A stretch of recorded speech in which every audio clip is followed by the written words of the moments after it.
रंग चढ़े खुद का ही खुद पे बच्चों को तू ऐसे बढ़ा,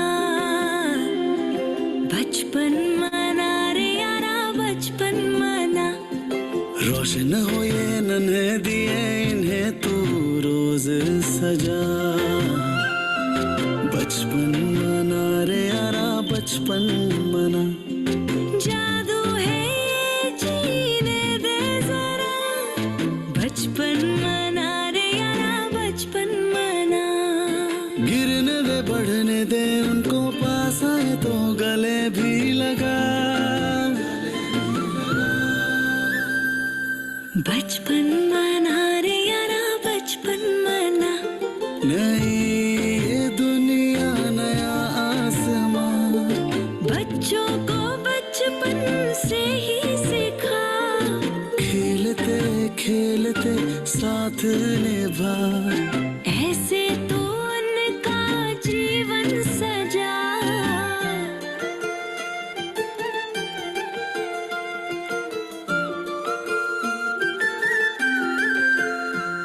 ये बचपन है त्योहार हर दिन का, ये पहचान ले और रोज मना, बचपन मना रे यारा बचपन मना, बचपन मना रे यारा बचपन मना, बचपन मना रे यारा बचपन मना। अरे अब तो मना ले यारा।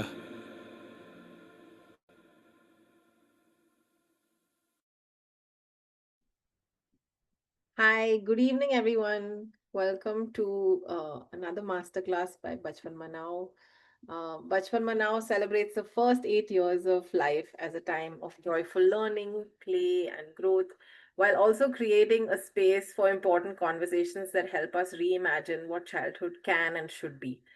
Today, we're learning with the Nidhi Foundation for Early Intervention, an organization in Bangalore that works with young children with developmental delays and disabilities and their families.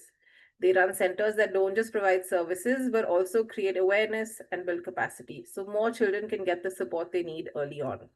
We're lucky to have with us here today Dr. Gayatri, a doctorate in psychology with over 30 years of experience in early childhood care and education, and Savita Koshi, a special educator who has been leading early intervention programs for over 20 years. We will also hear from Vinita, senior developmental therapist, and Nandita, senior speech and language pathologist. Together, they'll take us through what early childhood development really looks like, the physical, cognitive, social, emotional, and language milestones, and why it matters to notice when a child may need that extra support. The session isn't about diagnosing, it's about helping parents, teachers, and caregivers feel a bit more confident in seeing and responding to children's needs. For us, this is very close to our hearts because every child really deserves a chance to grow to their fullest.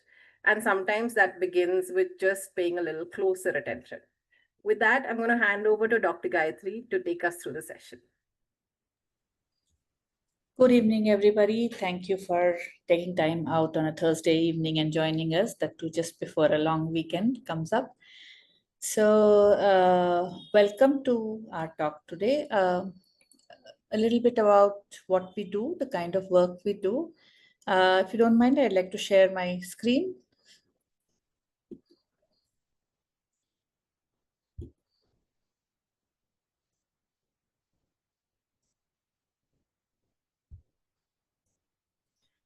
So basically, the slideshow is for all of us to get our fingers on something that we can focus on. And also in case we are missing out some important points, they're not the main point of this interaction. I'm hoping all of us do have some takeaway from this talk. Right, so Nidhi, I'm Gayatri Kiran. I'm basically a psychologist and the co-founder of Nidhi Foundation for Early Interventions, along with Savita Koshi, who's also in the call. Though she prefers not to talk, she's the doer of the entire organization. I'll just take a minute and introduce Vinita. She's our senior developmental therapist. She'll be providing some additional inputs to my generic ones, which are very specialized. And also Nandita, as Hita was already mentioned, she is a senior speech and language pathologist. Okay, what we do is basically we have a center where we provide early intervention services for children with difficulties, disabilities, and which include speech therapy, special education, and other programs in a group setup as well as on an individual basis. We work with children below the age of 8 years because we believe that early years are the most important and require more attention than is currently being paid to it. So that's a little bit about us. More, I mean, don't want to waste your time listening about us. So we can go ahead to today's talk, which is on spotting the signs. We're basically doing a very, very basic, high level introduction to what early childhood development is all about. I'm sure you're all aware of it if you're either parents or you have worked with young children. But here we add another component to it of spotting the signs of difficulties that a child might be having. So that's what the talk today is going to be about. Okay, shall we get started? Yeah. I'd like us to get started together. Let's think together. And in your own words, what does the word development mean, especially when we talk about young children? For example, if you're a parent, think about how your child has grown or learned something new lately. If you are a teacher, think about a moment when a student or a child in your class made that progress, jumped over one fence, and reached a milestone. So take a minute and share your thoughts in the chat box, and let's learn from each other. Okay, so about a minute. Hita, I'm not able to see the chat box. So I think, I'll be yeah, okay, okay. And Savita or Vinita, Yes. Nandita, please keep an eye on the chat box. If something turns up, just make a note and we can have a discussion about it.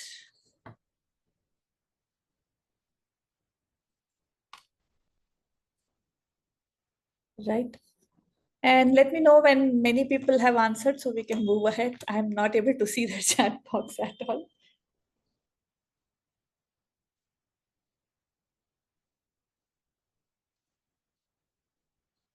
Savita, will you be able to read out or Hita? So we have one person who said it's holistic development. Okay. I'm still waiting. Okay. Hitting a milestone, learning of any form, gross motor development. Okay, now I'm able to see for some strange reason. Yes, hitting a milestone, learning in any form, unlocking new skill. More clarity in speech. I'm Mm. very happy about it. Mm. Physical, intellectual, social. Yes.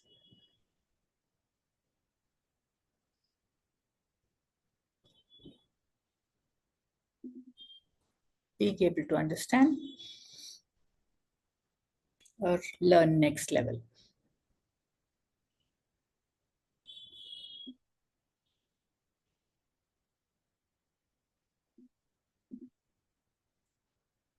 Good. So shall we move ahead? Yeah. So basically, yes, as predicted, all answers are correct, all answers are perfect, right? So let me just summarize. There's nothing new that you're going to see in the next slide. I'm just summarizing basically things that we all know about early childhood development. I'm sorry, why am I not moving? Ah.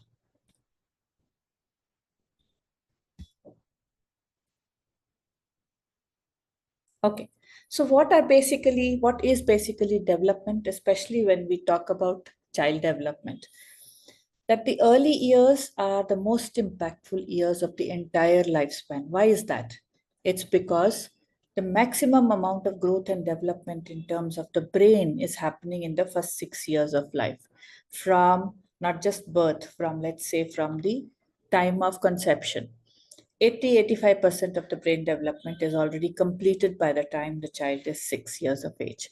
So therefore, this is the time when almost all systems of the body, almost all psychological skill systems of the child are getting developed at a very rapid speed. And when do we see this speed again in terms of lifespan development? It's in the adolescence. When the child is 11, 12, 13, 14, that's when again at such a high speed there's development taking place. And when do we see it last? At the old age stage, where in a reverse order, the degeneration of all the skills is taking place at such a high speed. So the speed of development is maximum below the age of 8 or 6, let's say. Okay, so that is why we have to pay special attention to the early years. Why? Okay. I'm sorry, something's going wrong with my PPT. Okay. Early experiences, therefore, have profound effects on later development and learning.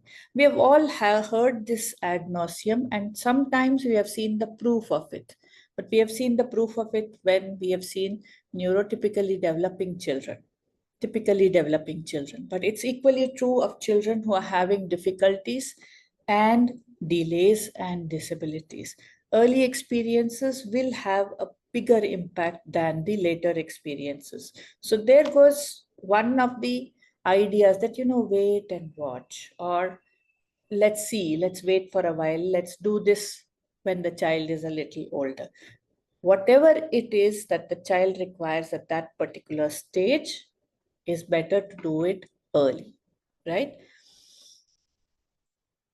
Next, is there a sequence to development? And if so, is that sequence different here in India, in America, in Africa? Are there children developing in different way, with a different sequence of skills? No.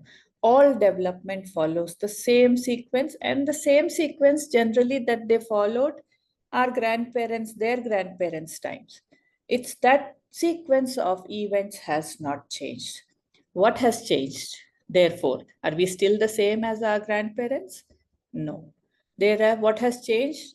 That the speed of development has changed. And that is where the individual differences amongst us come in. Some children are reaching milestones a little early, some are a little delayed, and some are bang at the average, right in the middle, right? So these are the individual differences, that the sequence does not vary of development, but the speed might vary. So just as all 5 fingers are not the same, no 2 people are developing in the same speed.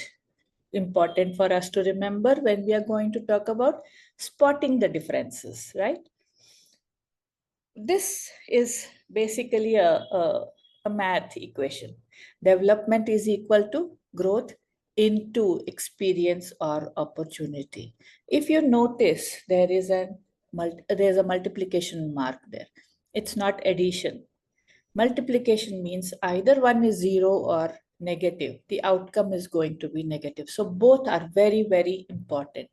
The child has to grow positively, and there has to be enough opportunity for the child to thrive, to use the amount of growth that the child has already acquired.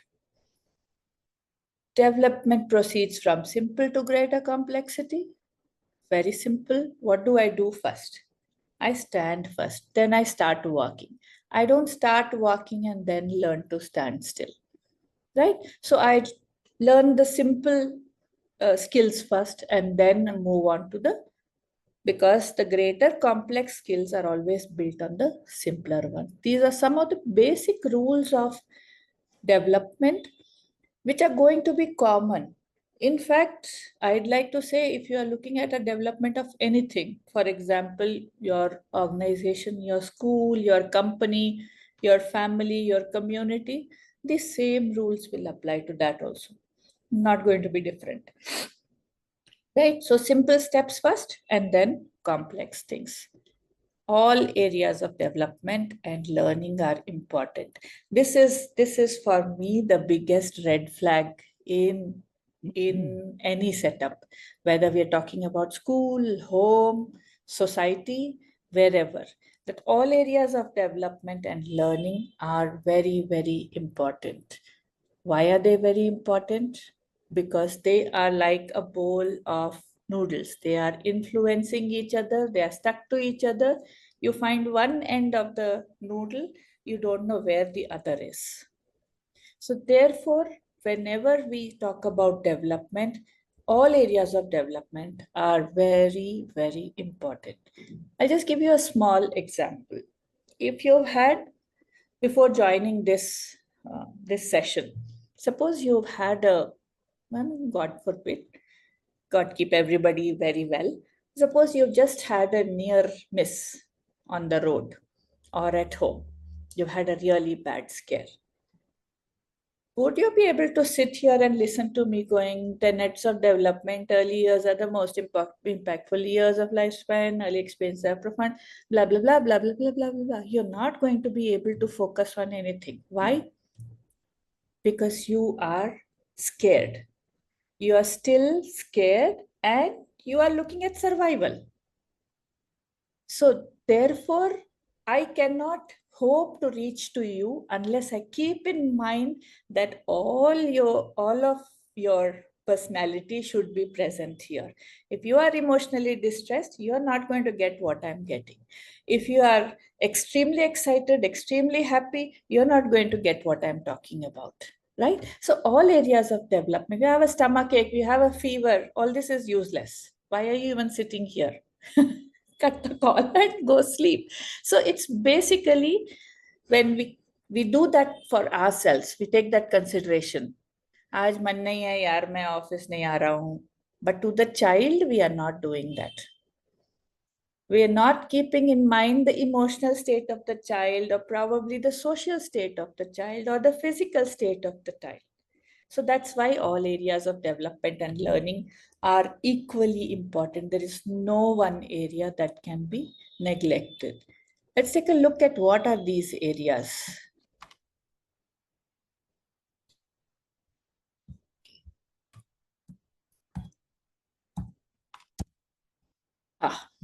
Oops.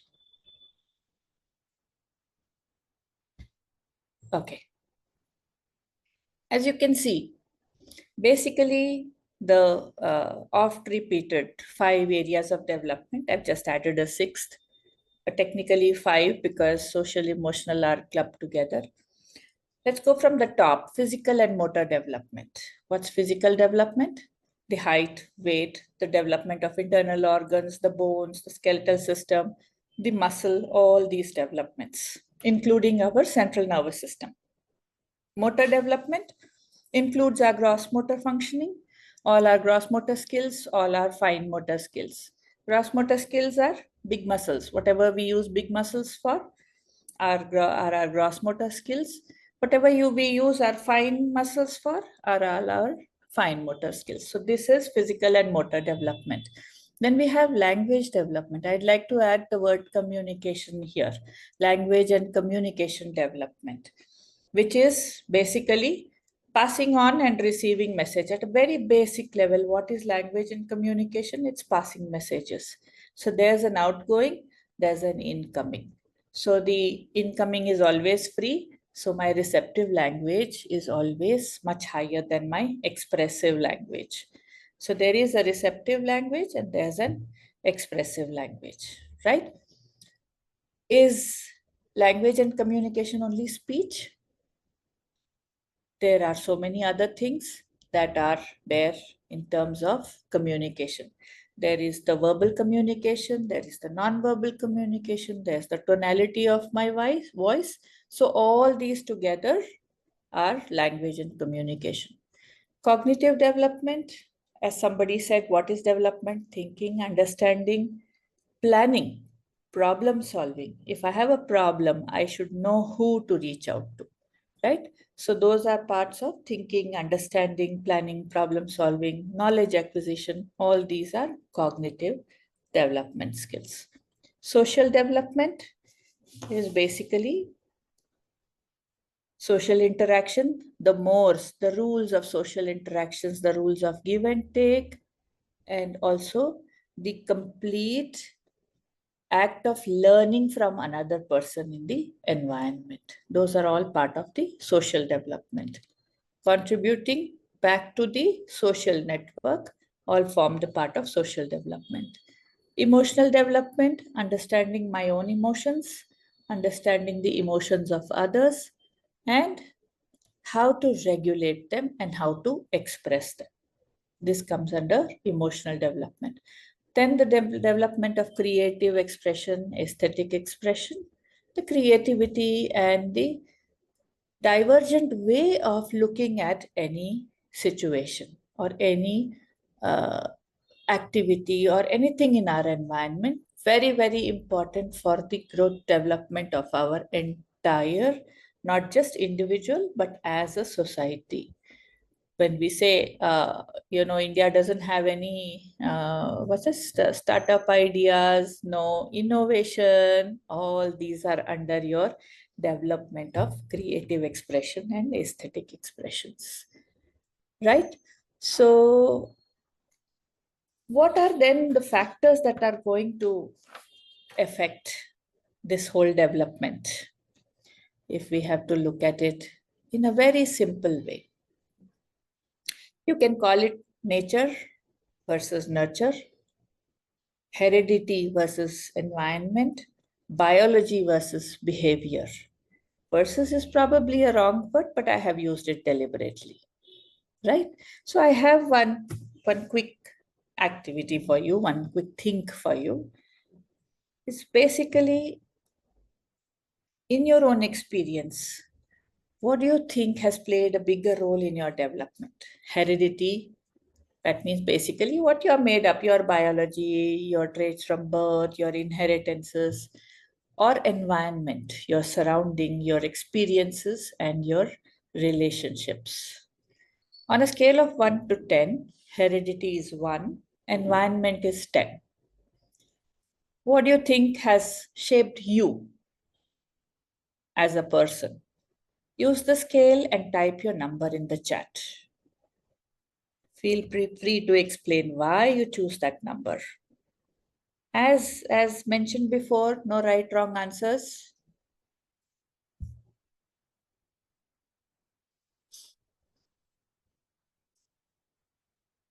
8, 5. Somebody is playing safe. Okay. 5.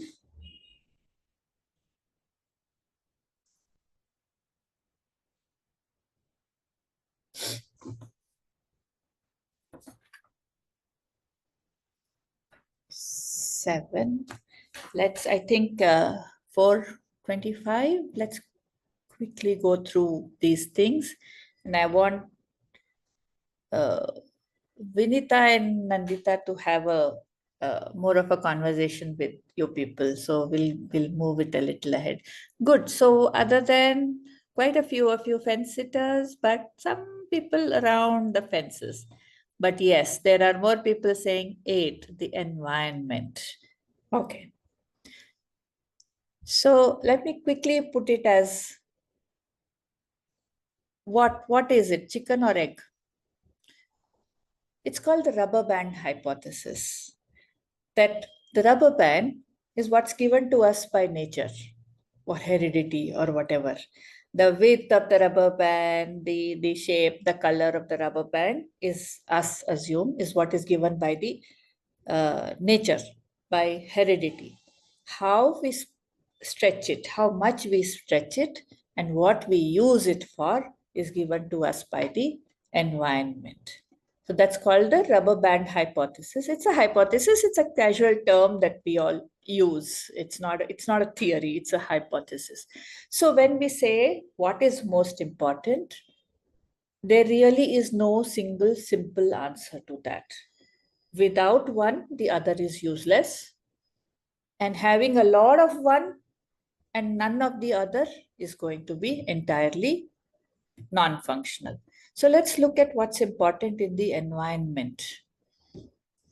Early attachment and interaction. In fact, there are studies now which have kind of started saying that, look, nutrition is all very well, good food is all very well, safety is all very well, but without the other components of a good attachment and interaction, the child is not going to thrive. Stable, nurturing, and responsive caregiving. For example, a lot of parents will come and say, I raise my voice to the child, but the mom does not raise her voice ever. Is it wrong? Should I also stop? So, in my experience, it's when you yo yo in your parenting style that's more harmful than consistency. This is not to say you should shout at the child, but the consistency of your behavior is much, much more responsible for making the child thrive better. So, a stable and a nurturing, responsive caregiving is more important. There are no manuals for good parenting, there are no tips for good parenting. There are what is required is a nurturing, is an attachment, and is a responsive caregiving, which means what? You're responding to the child's requirement of that situation. You're not responding to what you thought you wanted as a child. You're responding to your child's requirements of that time. Early nutrition, of course, I don't know why there's a broccoli there. I can't stand it. I don't believe in its nutritional value. But anyway, probably it looks like the brain. That's why. Early nutrition is very, very important. Then we all know children don't grow in silos. Community and family have to be equally responsible and are equally responsible for the child development. It's not just the mother, it's the entire family and it's the entire community. Okay, so with that, we go to the other side of the fact, the child's body and brain, which are also very important factors in growth and development of the child. You can have a wonderful environment, but if the child does not have what we laymen call wiring to take advantage of that environment, it's not going to be any use. This is where you have questions like, ma'am, I am CEO of XYZ company, ma'am, and he is CEO of ABC company. Why does my child have this problem learning to read? It doesn't work like that. Okay. Brain development, not just the brain and the spinal cord, the central nervous system development is one of the primary. It's in no particular order. It's again chicken or egg. Without one, you will not have the other. Growth and muscular development and metabolic processes, of course, so that the risk of illness is reduced. Right? I think we will move on to the poll. Let's see your DQ, development quotient. Okay. Vinita, will you take this? Ma'am. Yes, ma'am. Or Nandita is taking?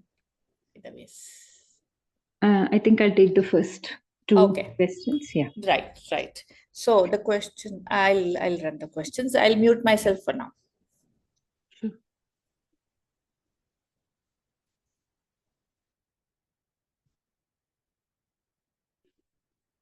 Yeah. Thank you, ma'am.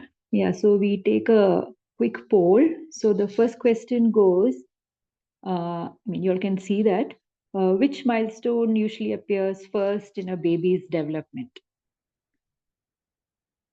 So we have rolling over, and the second one is cooing or babbling, and sitting with support,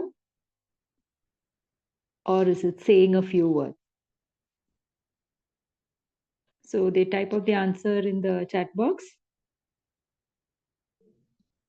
Okay.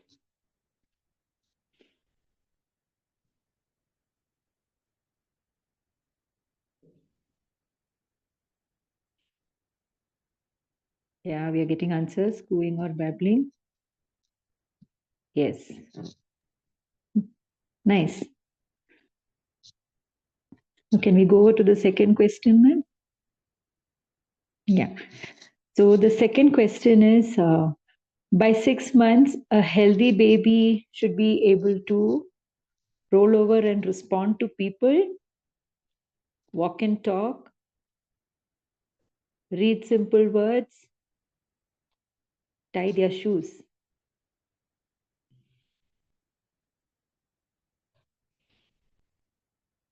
By 6 months, yes. What is expected from a healthy baby?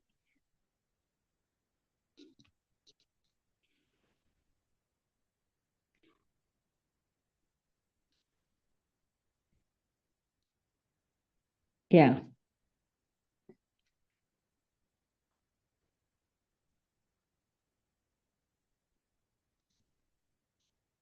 I think we have received a couple of responses.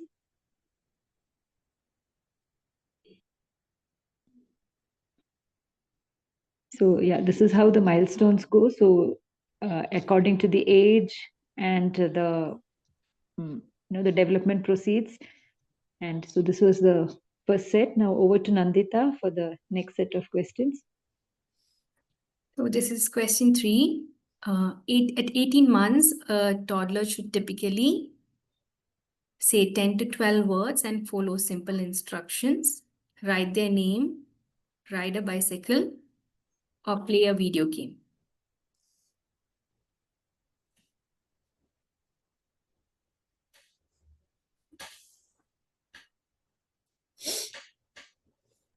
Yes, all of them has given the right answer. I can see one write their name, but the correct answer is say 10 to 12 words and follow simple instructions. So moving on to the next question. If a child does not respond to their name by 18 months, this could be a sign of a developmental concern, normal and nothing to worry about, a sign they are shy, a sign they are super focused.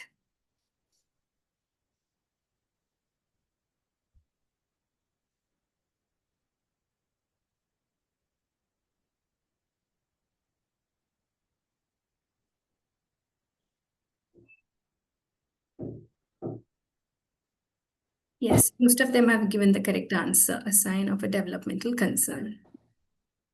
So it's not that they are super focused. So now moving on to the red flags. So we know all of the parents are generally looking out for their developmental milestones of their children. So they always wait when their child first rolls over, first talks, first walks, and all that.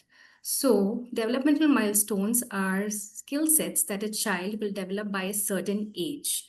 And when the child fails to develop these milestones as expected, then we can call it as a red flag. So red flags are nothing but basically warning signs that tell us, okay, we have to pay more focus on the child, as well as we have to start seeking for professional guidance.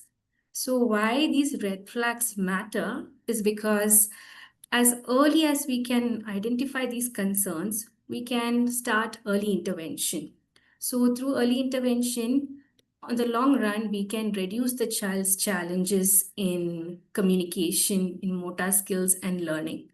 So this way, identifying red flags are very important. So now let's see some red flags by different age groups.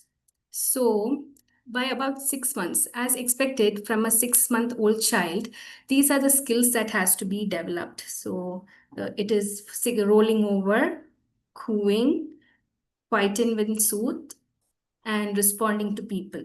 So when a child does not meet these milestones by 6 months of age, then it is a sign of concern.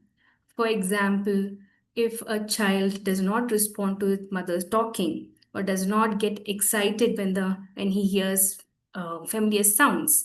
So this can be considered as a concern by around 6 months of age. So moving on to the next age group, that is by about 18 months. So here the child should be able to sit and stand with support, say at least a few words, 10 to 12 words by around 18 months of age, and understand simple instructions like look, give, take. So here we can see if a child, for example, by 18 months of age does not say like says fewer than 10 or 12 words, maybe just calls mama or papa and nothing more than that, then it raises a concern. As well as when you tell the child of an 18 months of age, give him simple instructions like, okay, open the book, turn the page, look here, and the child is not able to follow these simple commands, that means the child is having an understanding difficulty of language. So here also, we have to start seeking for a professional guidance. And so moving on to, Yeah. so I would like to hand it over to Vinita. Yeah, so now this is the next group of children, that is the next age group, which is from about 18 to 36 months. So where, you notice that the child is not walking steadily, so there is frequent falls, the child walks very clumsy, or the child has, the child has difficulty manipulating objects with hands. So, this age group of 18 months to 36 months is most commonly the preschoolers. So the teachers also play a very important role in identifying red flags in children. So parents come to us with, concerns from school, that the teachers have concerns that the child does not, use his hands, or does not like to color, does not engage in art and craft activities, and those kind of things. So has difficulty manipulating objects with hands. Okay. Then the next is has little interest playing with other children. Again, a very common complaint from both, not I wouldn't say complaint, it's a concern, okay, from both teachers as well as parents, that they don't interact, or they don't play with same age children. That is one. Then does not follow two-step directions, like, okay, go to the table and get the book. So there are two steps involved. So either the child doesn't comprehend, or the child doesn't listen, the child is not able to do it. So that is one. That is the next. Then other thing is unable to imitate actions or gestures. So but the child is not able to imitate, say, simple rhymes, like clap your hands, stomp your feet, so this happens during circle time, very commonly noticed, where the child is not able to, follow the simple action song, the rhymes that have simple actions. The child is not able to follow that. Okay, the next one. He cannot point to common objects, so that is also typically shown by children of this age group. They point to objects and they say, yeah, that's a car, there's a crow, there's a, and next is a very, that's where we put it in, regression of developmental milestones. So this is basically, some children show loss of previously acquired skills. So it could be the motor skills. So child who was walking now, that's where it goes to the first point, where the child is now walking clumsy, or is having frequent falls. So there is some loss of his gross motor skills. It could be communication skills. So a child who was talking, say, a few words at 18 months suddenly has stopped talking. There's no word output as such. Then there are laws of social skills also, which is social responsiveness or eye contact. The child does not respond when his name is called out to. Typically noticed in some children around 24 to 30 months of age. Also cognitively, previously mastered cognitive skills, also they show regression. And maybe occasional behavioral changes also, like sleep patterns, or irritability. That is it's a very common thing, and it comes under this, which is regression of developmental milestones which are previously acquired. And the next one, it shows no interest in pretend play. So this is that stage where children, I mean, the different they play with different they go through different stages of play basically. So the child does not show any interest in pretend play. The child does not show interest in playing with same age children. Yeah, so and all these red flags are noticed around this age group. So if there are concerns in any of these domains, then it is always nice to follow up with a professional and seek help as early as possible, because the earlier you catch the children and help them, they will reach their full potential and improve the child as well as the parents' quality of life. Yes. Okay. Now, just some stories from our experience at our center. So this is Shiv. Okay, I mean his name is changed because we want to maintain confidentiality. So this is Shiv, who is a 7-year-old male.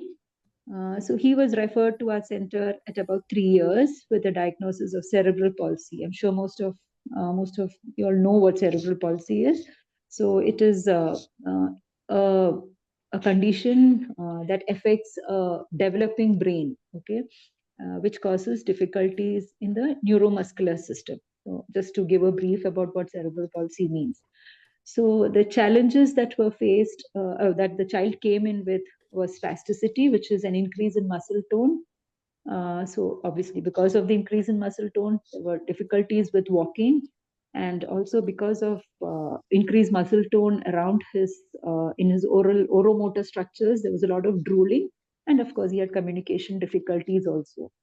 So the interventions that we provided at our center, we always believe in a multidisciplinary uh, teamwork, where we had the physiotherapist, the speech therapist, the special educator.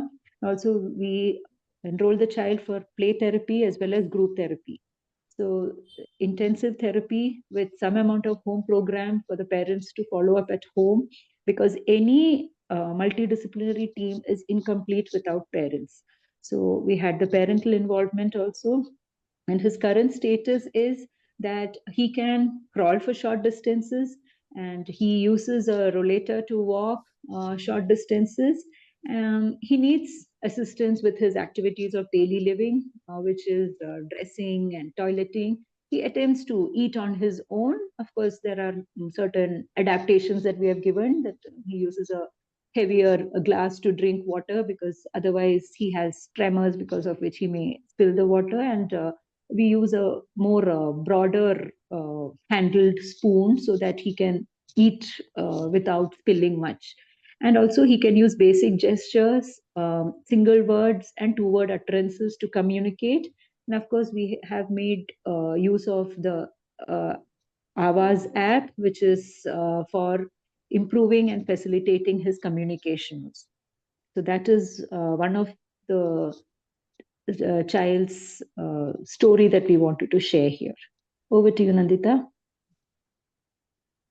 So here I would like to share Anya's story. Again, name is changed.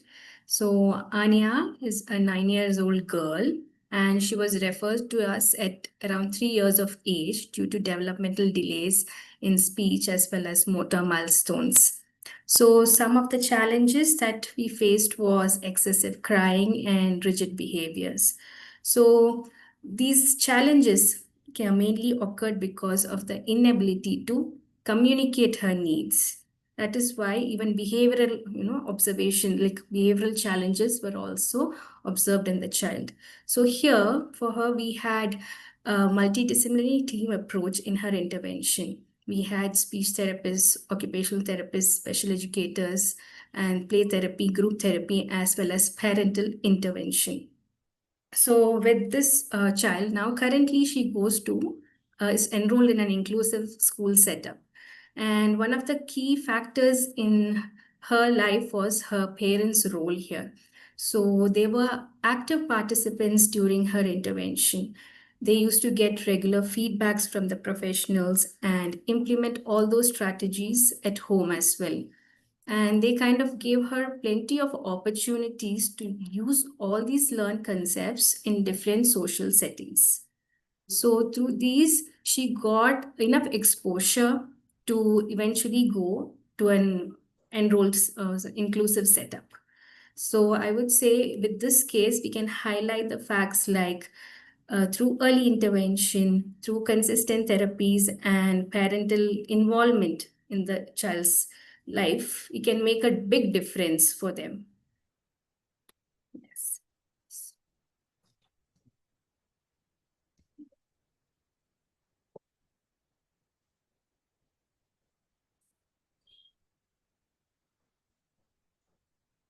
So, Nandita, let's move on with So there are few of the myths.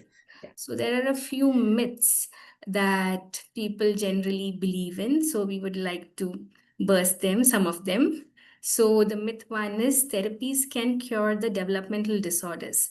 So therapies are basically, things that we can, therapies are basically strategies that we can implement to support the child's need, to make them more independent, but we can never cure the underlying condition, the developmental disorder of the child.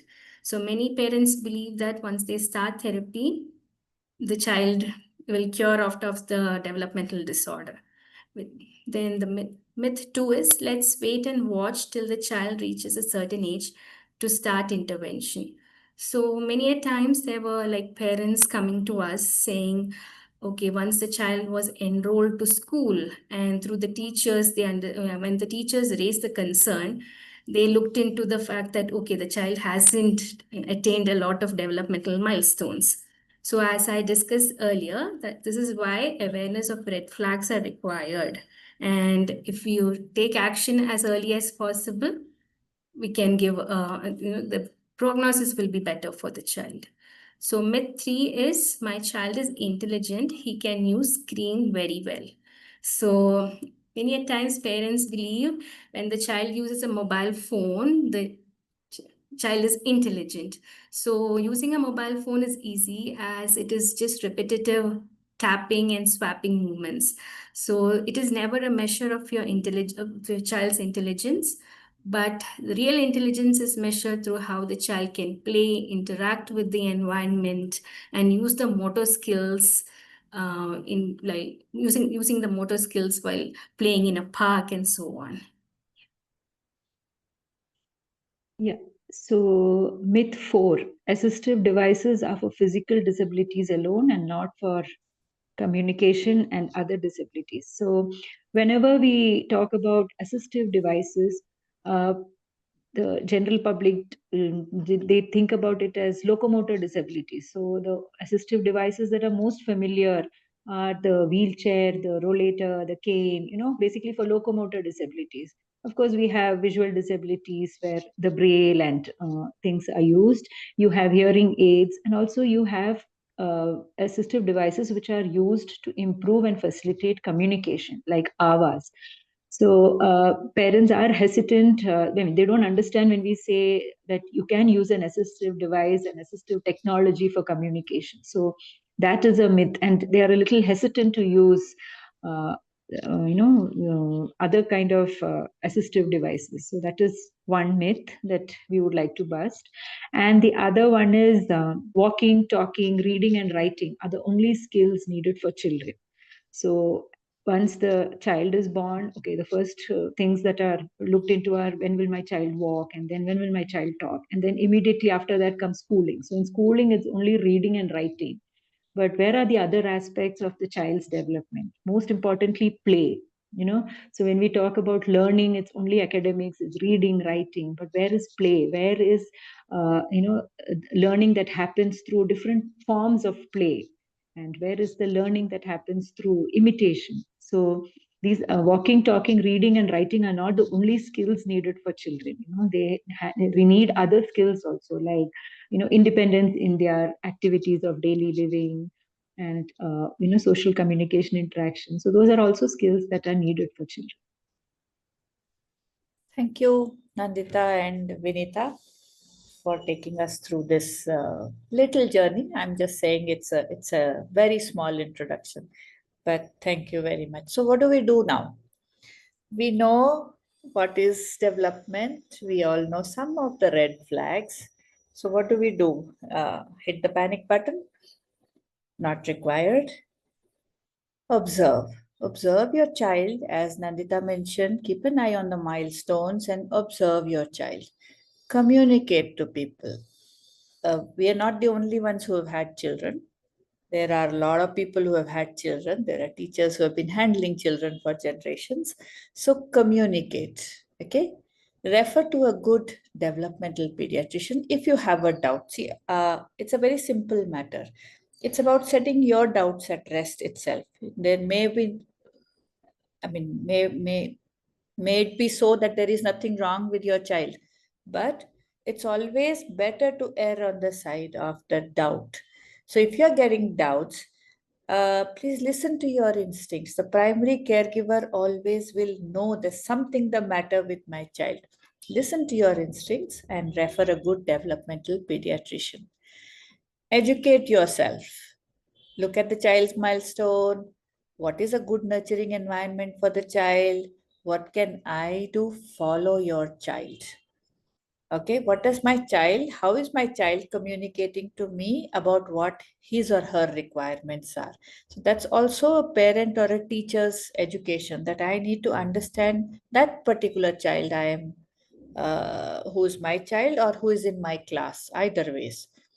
Also, do not overeducate. This, I think, is a disclaimer with everything nowadays, that there is the WhatsApp university, there's the Instagram guru. Do not listen completely to these.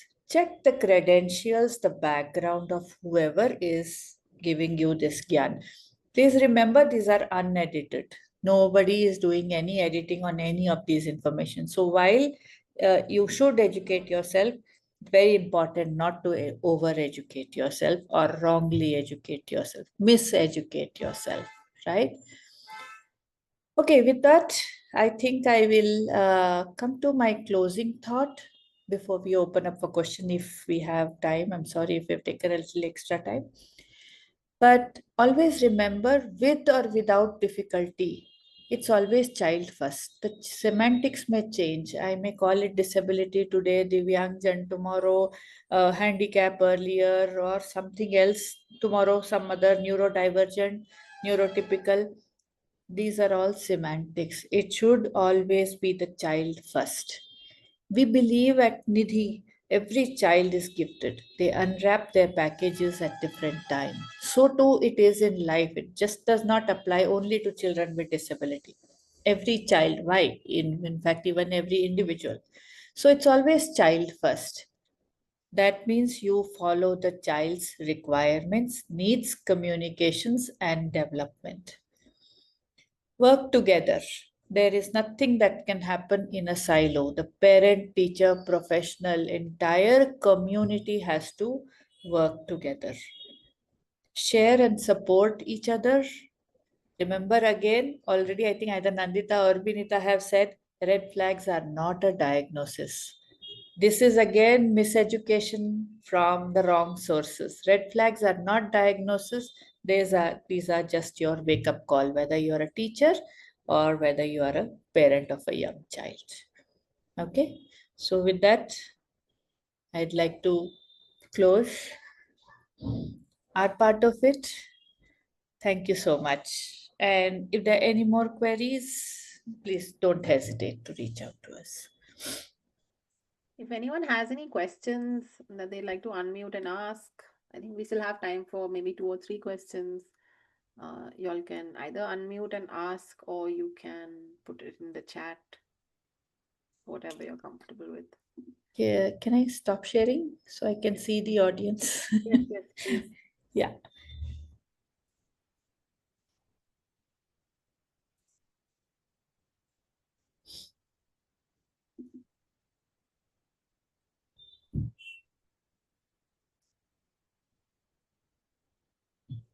Yeah, Radhika, go ahead. Hi, thanks so much for that. I think very, very informative.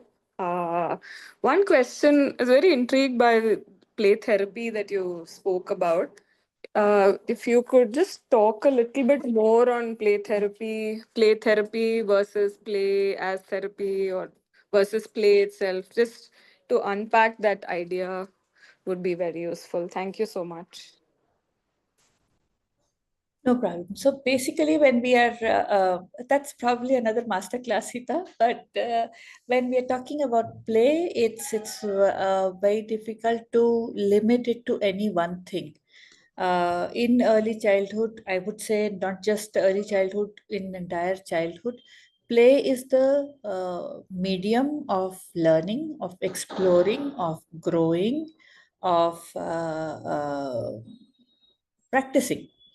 So play is not a technique. It's a way of life for the child, and it's the child's main occupation, especially in the early years. Okay, and when we say what is the difference between what we do vis-a-vis play, is we are using play as a method to apply our therapy techniques, whether it's a special educator or it's the PTOT or it's the speech and language pathologist. Everybody will use play because this is the natural way of the child to be.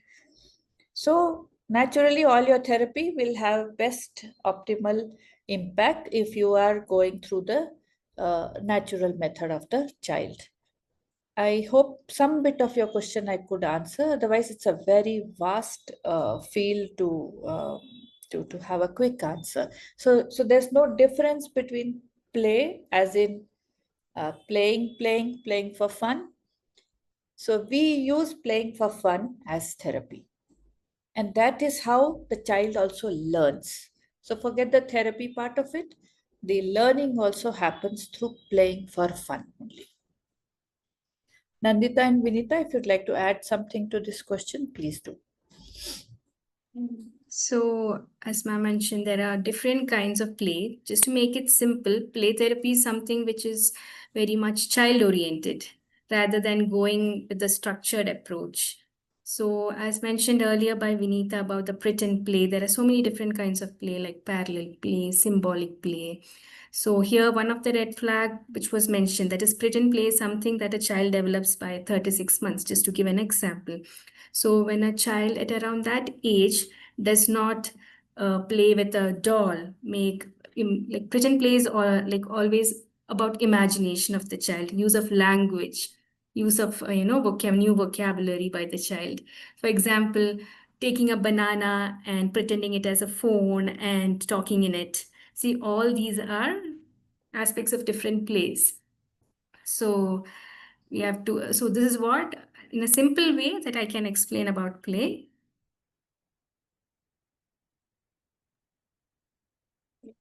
Thank you. What is importance of storytelling in early education? Radha, you were not very clear. Could you type your question? I think there may be a internet issue. I'm not sure.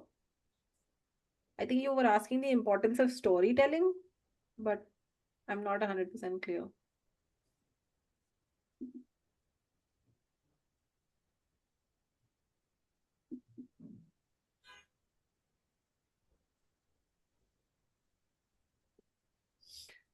There is a question in the chat saying most parents or teachers are not aware of the red flags. How can this awareness be spread? So it's basically about campaigning for it. Like we are talking, there are how many 40, 45 of you listening. So 45 of you go do talk the same in another 45 situations, social situations, professional situations, and just being alert that to situations. In fact, I have got myself blacklisted to quite a few family events by talking about these things and saying, look, you know your child. I'll go directly to the mother and talk one-on-one, but can you keep an eye, kind of a thing. And thereafter, those people have not looked at me in all the social situations we have met afterwards. But at the risk of sounding nowadays, I hide behind my white hair and go tell people whatever I want to. Listen, don't feed your child chips, it's not good. Don't give the phone in the child's hand, it's not good. But it's about spreading the word, talking about it. I think that's something that very important we can do.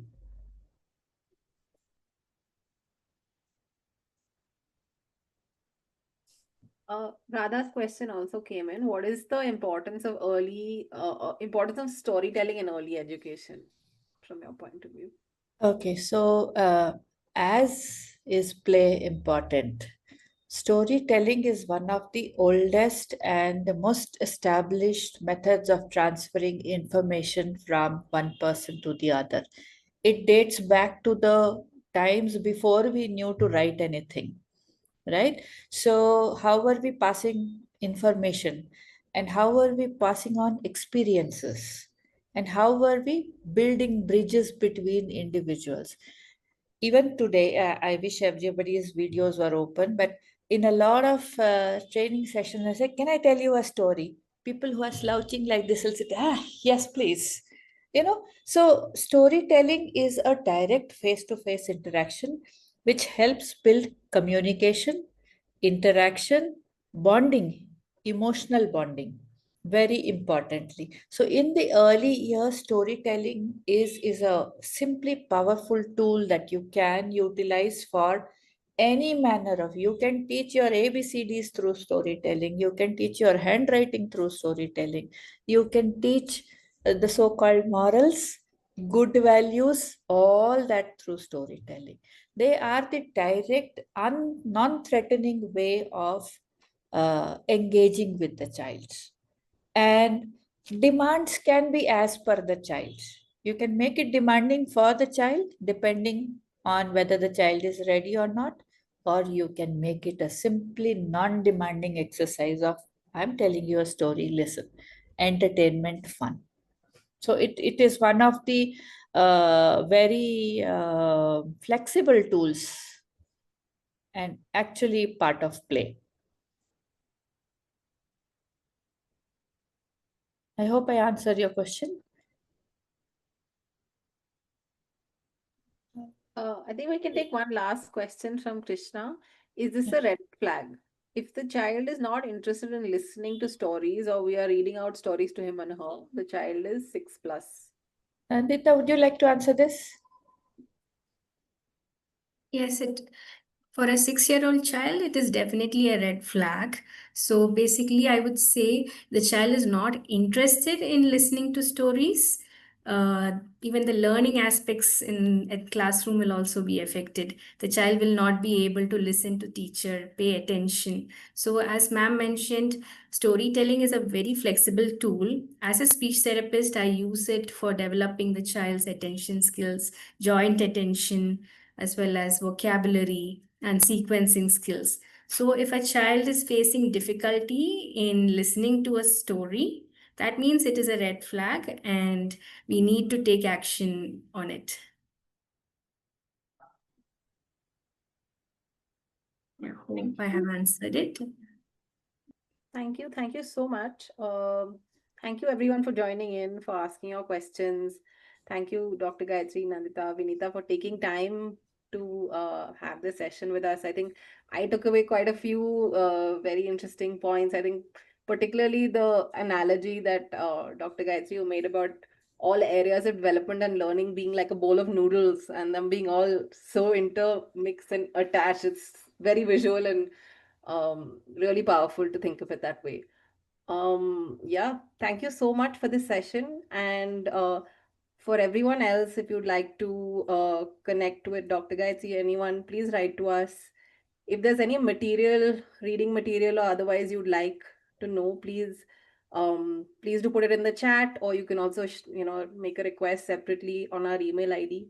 You also have here certain details so you can be connected with us and hear about the upcoming master classes.